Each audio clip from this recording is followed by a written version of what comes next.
عزیزان در ادامه برنامه قرار داریم و خوشبختانه جناب مولوی صاحب عبیدالله خالد استاد علوم اسلامی مهمان برنامه ما هست و قرار است نیازهای انسان را از جناب استاد بپرسیم.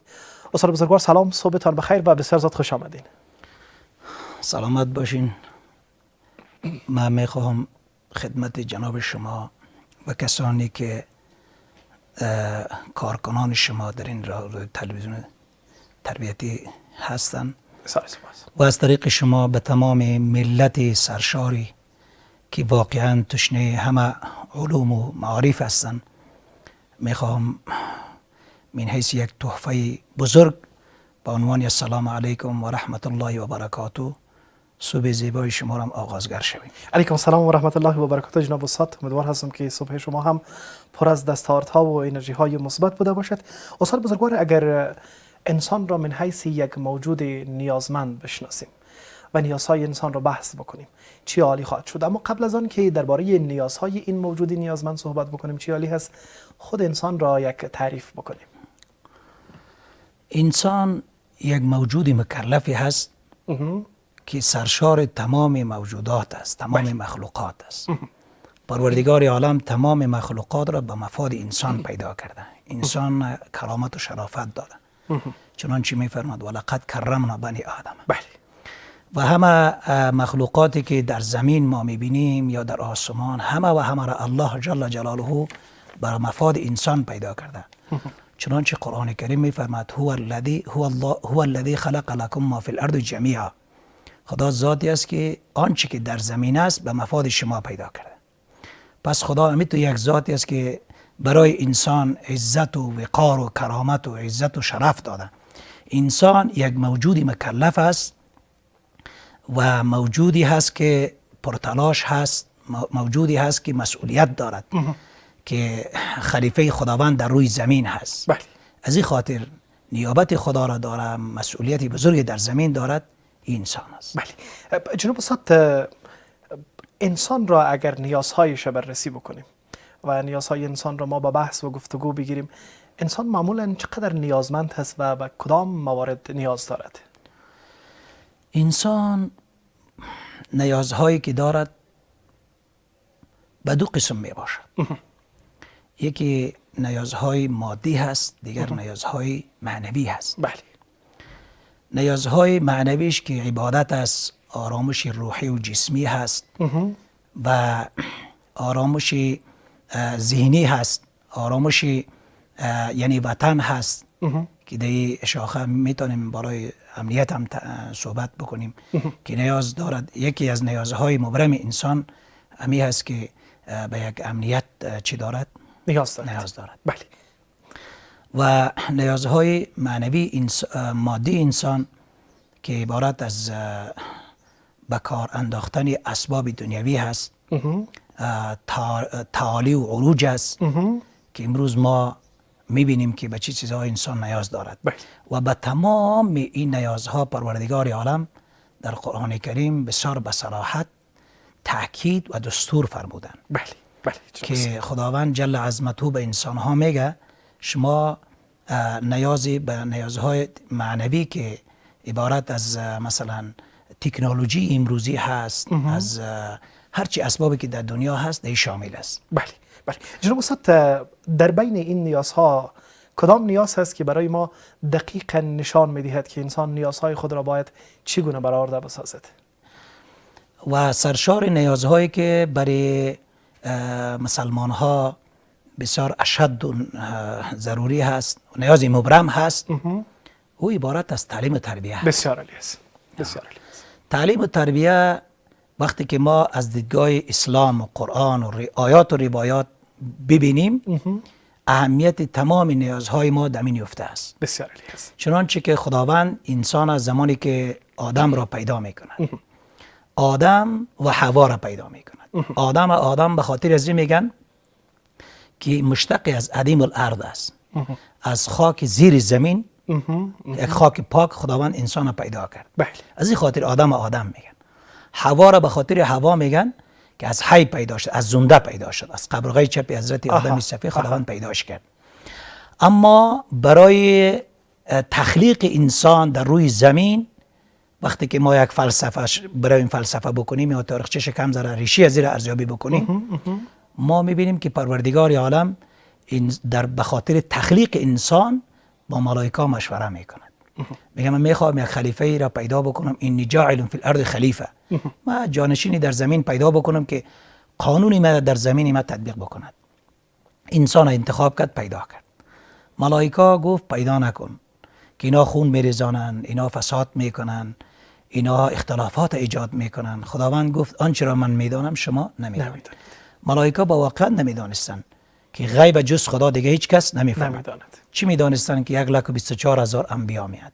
چی میدانستند که آن نیاز مبرمی که برای تعالی انسان است که علم است، خداوند به حضرت آدم اینقدر علومی میته که بعد از ابتلا و امتحان مسجود ملک قرار میگیرد. ملائکه را میگه که اسجدوا لآدم، برای آدم سجده بکنید.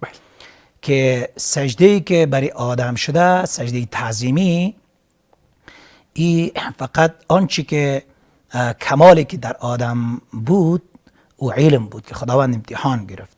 اول یاد داد و علم آدم الاسماء کلها ثم عرضهم علی الملائکه. اول تمام علوم را، تمام مسائل را به حضرت آدم و ملائکه به همه آموخت، بعد از او امتحان گرفت. بله. و نیازی که نیازی مبرمی برای انسان ها که به درجات اعلا و تعالی برسد، فقط اول علوم، تعلیم و تربیه است. و در دین ما وقتی که فلسفه شبیم در دین ما بگیریم، اولین آیه که در جبل نور در غار حرا نازل می شود، خداوند جل عظمته حرف اولی که توسط جبریل به رسول گرامی اسلام نازل می کند، اقرأ بسم ربک الذی خلق. اقرأ، بخوان، علم است، بخوان. و آیاتی به کثرت داریم پیرامون مسئله. الله جل جلاله می فرماد هل یستوی الذین یعلمون و الذین لا یعلمون، آیا برابرند؟ این میگن استفهام انکاری، یعنی استفهام سوال میکند و انکار میکند که نه خیر، برابر نیست. آیا برابر است کسانی که علم دارند و کسانی که علم ندارند برابرند؟ نه خیر، هرگز برابر نیست.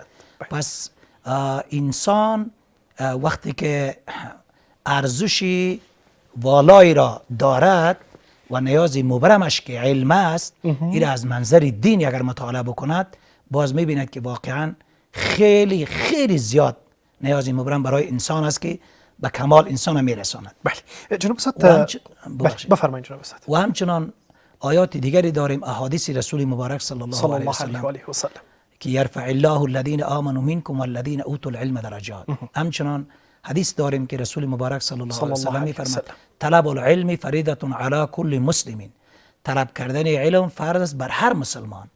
آل مسلم اسم جنس است، اسم جنس شامل مرد و زن است. پس به مرد و زن مسلمان لازم است که علوم بخواند. بسیار.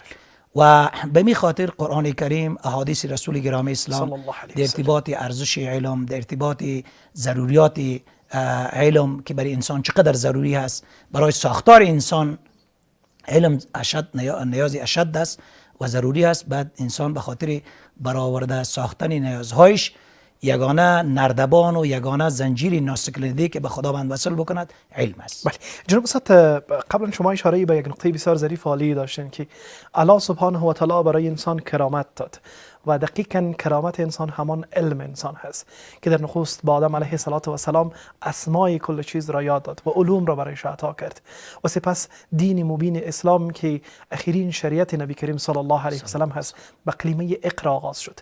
حالا این کرامت را قرآن عظیم شان با ما دیگه گونه دیگه هم تعبیر میکند که ما به انسان کرامت دادیم و آن را در بر و در بحر ما حامل ساختیم. برای اینکه ما در بر و بحر حامل شویم و بتوانیم که مفید برای مردم خود، برای امت اسلامی واقع شویم، چقدر نیاز هست که خود را ملبس به این لباس با کرامت علوم بسازیم؟ یکی از نیازهای اساسی کلیدی امی است که انسان را الله جل جلاله در ارتباط تعلیم علوم، آموختن علوم، بسیار ارشادات مژده های نیک توسط پیغمبرش گفته. بسیار. کسی در طلب علم بمرد او شهید است. من مات فی طلب العلم فقد مات شهیدا. که علوم الله جل جلاله میگه سیرو فی الارض، در زمین خدا سفر بکنید. سفر کردن در زمین به این مفهوم نیست که برو سفر بکن، نه، در هر چیز قدرت‌های پروردگار را ببین، به خاطر ساختارت، به خاطر رشد تعالیت باید سفر بکنید، قدرت‌های پروردگار را در هر جا مشاهده بکنید، علوم کمایی بکنید و به ما به خاطر تعالی کشورمان، به خاطر آینده درخشان سرزمین، هر انسان مکلف هست که در ارتباط این نیاز مبرم باید تلاش بکند و خود به جای برساند، علوم کمایی بکند و علم یگانه چراغی است که تمام تاریکی ها را از بین میبرد و ظلمات و بدبختی ها و جهل و فساد و نادانی را از بین میبرد و در یک فضای صمیمیت، نورانیت و اجتماعی درست که سالم از فساد و بدبختی، در او وقت میشه که این نیاز را ما پیدا بکنیم که علم است، بسیار تعلیم و تربیه است. بله. جناب استاد، انسان قطعا برای عبادت خلق شده است و اگر مفهوم عبادت را ما به دو دسته تقسیم میکنیم، یکی عبادت های خاصی هست که ما مکلف به این هستیم که ما عبادت های خاصی همچون نماز و حج و فریضه زکات را انجام دهیم. حالا بود دیگری این قضیه عبادت به مفهوم عام هست که انسان طبق دستور کلام الهی و این برنامه بزرگی برای زندگی کردن همان عبادت هست. اگر نیت های ما در عقب کسب علوم ما نیت های رضایت الله سبحانه و تعالی و خیر رساندن به امت اسلامی باشد، ما در این جریان سفر علمی خود چقدر عبادی گونه سفر خواهیم کرد؟ درست است که در ارتباط شما عبادت را که واقعا به دو گونه تقسیم می شود، یکی عبادت خاص است که نماز است، روزه است، حج است، زکات است، جهاد است، امر بالمعروف نهی از منکر، تطوعات، نفلیات، صدقات، خیرات و غیره و غیره. یکی عبادت عام است، هر آن اموری را که به خاطر رضای خداوند در چوکات شریعت با نیت درست که در او غدر، غبن فاحش، فریبکاری، جعل تزویر و نیرنگ و فریب نباشد، مطابق شریعت باشد، او را عبادت است. البته عبادت عام است. به طور مثال ما مثال بزنیم، یک تاجری ما به یک کشور سفر میکنه. بله. ما یک سفر بسیار زیبایی داشتیم به کشور اندونزیا. ما در اونجا میخوام که این مسئله را در اون مثال بدم. بزرگترین کشور اسلامی از لحاظ کشور اسلامی نفوس 250 میلیون نفوس دارد. 220 میلیون از این مسلمان است و 30 میلیون از این غیر اسلامی است. واقعا در اونجا ما رفتیم، یعنی حالات را دیدیم در ارتباط همین سفری که داشتیم، پیرامون تعلیم و تربیه بود که با پانتونا رفتیم، پانتونا را دیدیم دیگه، به می خاطر که در اونجا سفر کردیم که پانتونا را دیدیم با واقعیت که انسان ها چقدر کوشش میکنن به کجا رسیدن. بله. 3 افتخار بزرگ در این سفر تعلیمی ما داشتیم. بسیار عالی. این 3 افتخار یکی بود که اونها گفتن یگانه کشوری که ما را به رسمیت اولین بار شناخت افغانستان است و افغانستانی با علم است، افغانستانی با تربیه است، افغانستانی با اخلاق است. اونا افتخار میکردن، اشک میریزاندن. و افتخار دیگری که ما در اونجا داریم، 220 میلیون مسلمانی که در اونجا هست، سیر و سیاحت و رفتن تجاران افغانی ما به اونجا بود. وقتی اخلاق و دیانتداری از اینا را دیدن، اونا مسلمان شدن. سبحان الله. این دیگه افتخار. و سوم افتخار ما در اونجا داشتیم که گفتن ما یک کشور بسیار متعالی هستیم از برکت نظریات سید جمال الدین افغانی است. و این 3 افتخارات رو ما در اون کشور داریم. حالا تجاری که سفر میکند اگر نیتش سالم باشد، نفع رساندن برای کشور و ملت باشد، تقلب نمی کند، خیانت نمی کند. و امروز تجارای ما دیگه این معضله دارن. به طور مثال به کشورهای کفری می روند دیگه، ادویه اگر وارد بکنن یا لباس یا مثلا دیگه چیزهایی که به یک کشور نیازی مبرم است وارد بکنن، دیگه تقریبا 50% تقلب میکنن. دیگه دمی سفرشان، این یک مثالی است خدمت شما بخوام ارائه بکنم که در اینجا تعلیم و تربیه ما کم ذره مشکل دارد. پس آنچه که ما را به بهترین راه هدایت میکند علم است. بسیار عالی است. و ما را راهنمایی درست میکند، ما را ترس خدا را در ما میارد. وقتی که ما از خدا نترسیدیم، و ما تعلیم ما که ما را راه درست نشان میده. تربیه، اخلاق، رفتار ما را اسلامی سازه. بله. وقتی که دو چیز به ما بود، ما یک کشوری متعالی، یک کشوری مترقی، یک کشوری خودکفا، یک کشوری که نیازهایی که برای انسان، ضرورتهایی که داریم دیگه او را انشالله که توسط دو چیز ما میتونیم تعلیم تربیه ما دیگه کسب بکنیم و کمایی بکنیم، خودکفا شویم. بسیار. و امروز دست ما خالی است، ما محتاج هستیم، پس فاقد تعلیم تربیه هستیم. اگر این دو چیز داشته باشیم انشالله که به حکم قرآن، به حکم شریعت ما، انشالله ما یک کشور متعالی میشیم. بسیار عالی هست. جناب استاد، ایده به این باور هستند که محض وزارت معارف به امارت اسلامی و وزارت تحصیلات عالی باید زمینه تعلیم و تربیه را مساعد بسازد. اما در اسلام ما قاعده جمعی داریم، در جمع مسلمان ها با همدیگر یک جا چقدر باید تلاش بکند، هر خانواده فرزند خود را تشویق بکند، هر بزرگ زیر دست خود را تشویق بکند، در اجتماع هر کس اگر نمیتواند برش یک قلم و کتابچه عطا بکند، به یک سخن خوب یک طفل نازنین را تشویق کردن، اگر همچو فرهنگی را در کشور عزیز ما نهادی بسازیم که دست بس دست هم داده برای ترویج این فرهنگ عالی آموزش و پرورش کار بکنیم، ما چقدر در زودترین فرصت جناب استاد به پیشرفت از لحاظ علوم همان گونه‌ای که در قبل بودیم بخواهیم رسید. باور بکنین شما نکته عطف توجه قابل تذکر یاد آور شدین. جناب در ارتباط این مسئله تنها ما اول به دو وزارت نکنیم به یک گل بهار نمی شود. بله. ما اولاد خود وقتی که به مکتب میفرستیم، به مدرسه میفرستیم، پیش استاد 4 ساعت، 3 ساعت یا 5 ساعت یا 6 ساعت میباشد. بله. و 4 ساعتی که پیش استاد است دیگه متباقی در 24 ساعت متباقی پیش ما است، پیش والدین است. بله بله. پیش برادر کلان است، در پیش همسایه است، در کوچه است، در مسجد است، پیش مولوی صاحب است، پیش استادش است. حالا زمانی که ما کلوگی دست با هم بتیم، اول معلم اول در خانواده والدین است. والدین الگو است. سنگ تهداب زندگی یک طفل سالم را که در جامعه سالم تقدیم شود، فابریکه انسانسازی اول والدین است.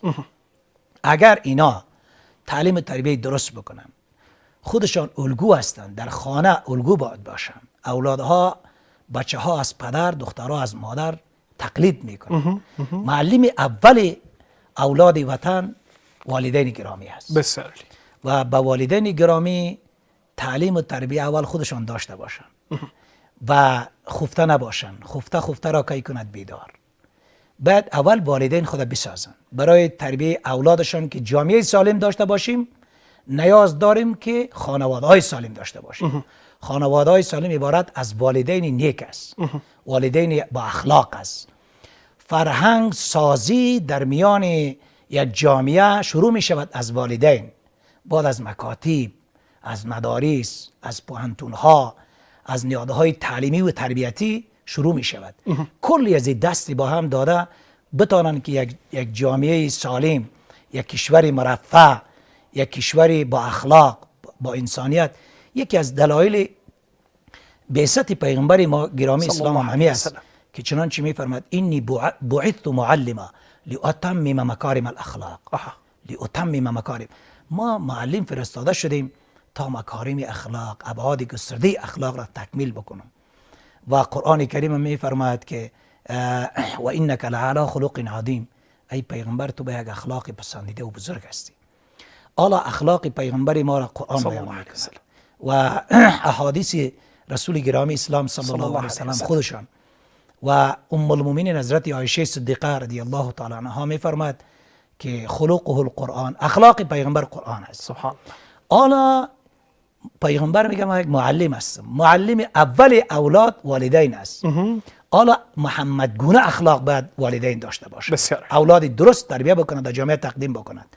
بعد از جامعه ما چشم امید بکشیم، چشم امید داشته باشیم و چشم امید هم باید داشته باشیم از یک جامعه‌ای که افرادش سالم باشد. افراد سالم از اون فابریکه سالمی که شرکت سالم والدین است. بسیار. جامعه تقدیم بکنه. بسیار. باز میاد طرف معلم و طرف پوهنتون و غیر ذالک، جامعه و افراد و اجتماع، مسجد خودش یک اجتماع است، کوچه یک اجتماع است، مکاتب اجتماع است، پوهنتون‌ها اجتماع است. این همگان رنگ میگیرد از خانواده ها که اونها سالم باشد، از جا سالم. بسیار عالی هست. سلام بسیار سپاس جناب استاد بزرگوار از این که زمان ما را یاری نمی کند که بحث را ادامه دهیم. ان شاء الله در روزهای آینده راجع به همچون موضوعات مهمی خواهیم پرداخت. در حال حاضر اگر حرف و پیام باقی هست کوتاه کامراهای تلویزیون تعلیمی و تربیتی در خدمت شما هست. ما به ملت خود، به جوانای عزیز خود، به کشور خود یک پیامی بسیار دلسوزانه دارم که در ارتباط تعلیم و تربیه کمر خود بسته بکنم. بسیار عالی. و از حکومت خود، از امارت اسلامی، از بزرگان خود میخواهم که در ارتباط تعلیم و تربیه افراد این ملت را سپورت بکنن، تشویق بکنن. دین ما دین تشویق است. دین ما دین ارزش قائل شدن به یک دیگر هست. دین توهین نیست. لا یسخر قوم من قوم عسى ان یکونوا خیرا منهم. دین ما است که یک دیگر را تشویق بکنید. بسیار کسی مثلا توهین و تحقیر نکنید. در دین ما توهین و تحقیر نیست. پس ما از کل میخواهم که دستی با هم بتیم. چی والدین است، چی حکومت است، چی وزارت خانه است، چی اساتید است، چی امامای مساجد است، همگی دستی با هم بتیم و تعلیم و تربیه یگانه رای هست که ما را با تمام کمالات و اهداف عالی که فرد این کشور تک افراد این ملت دارن برسیم. فقط از طریق تعلیم و تربیه میرسیم و عزت را جستجو بکنیم از طریق دین. اظهار سپاس، ممنونتان.